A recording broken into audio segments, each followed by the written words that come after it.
Welcome back to Warzone Workshop. I'm over here with Snowflake right now. She's just chilling over there. But I just wanted to do a quick little video on the L85 by TECH. I happen to have two of them, and they're fantastic gas blowback replicas. But they had a problem when they were manufacturing them, the first batch, I guess. I'm not sure how many runs they did before they fixed the issue, but the issue is in the bolt. So I'm going to go ahead and pull the bolt out, and we'll take a look at that, and I'll show you what the improved bolt should look like, and then I'll have to show you pictures of what the old bolt would look like. So to take it apart, we're going to go ahead and pop out our pins. They are not captive pins. You got one in the back there, and then you got one up here in front of the trigger. Do not pull out the pin behind the magazine. That's for your trigger linkage and all that. Do not touch that. Not unless you have to. Now I'll go ahead and lift up and separate. There we go. My upper. Go ahead and put my lower to the side. Now we'll take the upper, and we'll go ahead and take our bolt out. To do that, we take out our guide rod assembly. Here's the guide rod assembly. Pull that right out, and then we got to take our bolt out. And to do that, we take out our charging handle. It just pulls right off the side there once you get it all the way back. Now you got the upper laid to the side, and we got our bolt. Now this bolt is the modified one.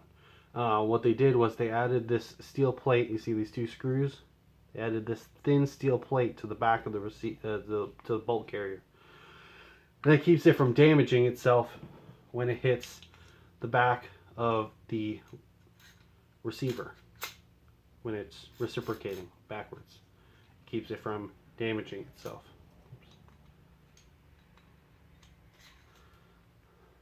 Keeps it from damaging itself when it's going bam, bam, bam, bam, bam, bam, bam, bam, like that. It keeps the drill holes from getting damaged, from slamming the back of the spring guide, because it's got these metal springs, and then it's got this piece of metal down at the back, and it's just not a very friendly thing to be smacking, especially on full auto. So yeah, if you're buying one, just ask them to take a picture of the bolt carrier, so that you can see the back of it. And if it has this steel plate added to it, you'll know that it's a newer production model of the L85 by TECH, with the fixed bolt carrier with the upgrade.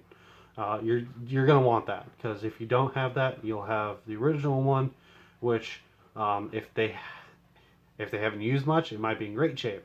But if they've used it, it might have some damage done to it. What the damage can do is it'll cause the bolt carrier to shift position inside, which causes metal on metal friction, which slows down your reciprocal rate, slows down your rate of fire.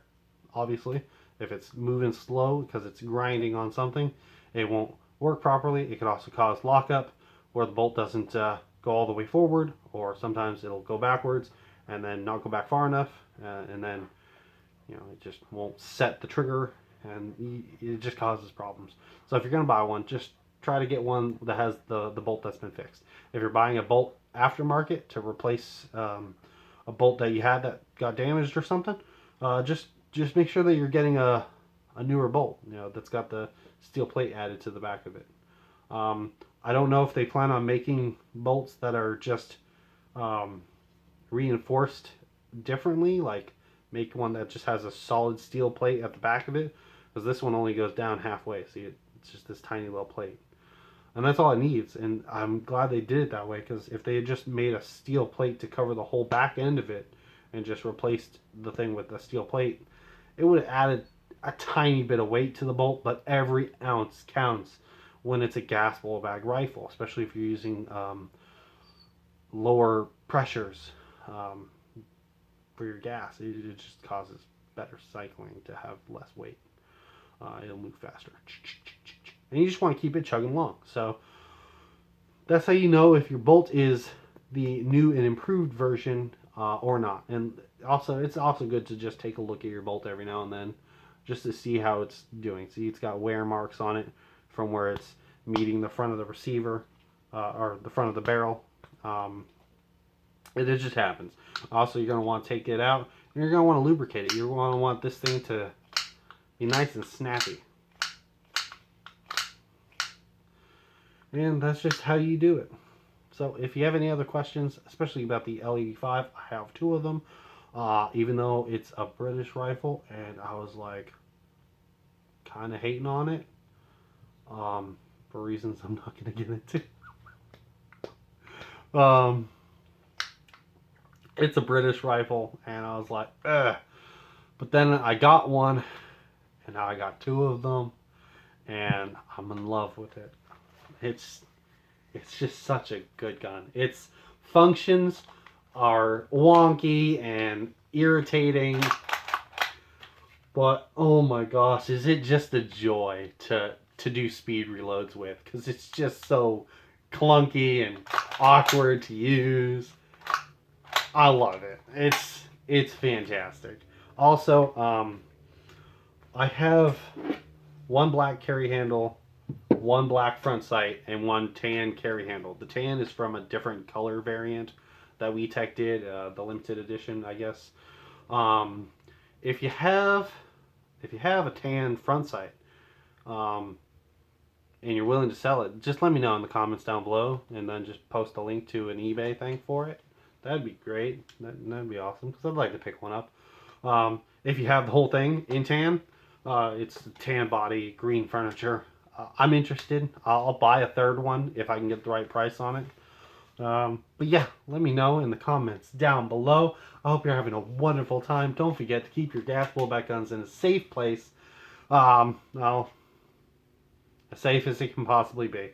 Keep them well lubricated, well maintained. I say that knowing that I have all these mags that have not received any maintenance since I bought them, because I got too many of them. So yeah, but if you can, do it. If you can't, just let them sit and look pretty, like my dog. Have a wonderful time. I'll see you next time in the war zone.